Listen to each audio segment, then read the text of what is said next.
இயேசுவுக்கே புகழ், மரியே வாழ்க. வாழ்வளிக்கும் நற்கருணை. தூய பவுலடிகளார் 1 கொரிந்தியர் 10:16-17 கடவுளை போற்றி திருவிருந்து கிண்ணத்தில் பங்கு கொள்கின்றோமே, அது கிறிஸ்துவின் இரத்தத்தில் பங்கு கொள்ளுதல் அல்லவா?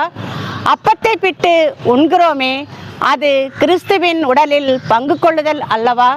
ஆம், அப்பம் ஒன்று, நாம் பலராயினும் ஒரே உடலாய் இருக்கின்றோம். ஏனெனில் ஒரே அப்பத்தில் பங்கு கொள்கின்றோம். ஆண்டவரின் திருவிருந்து அப்பம் பகிர்ந்து வாழும் சகோதர அன்புறவின் அடையாளம். அப்பம் நம் அனைவரையும் ஒன்றிணைக்கும் ஒரு மைய பொருளாகும்.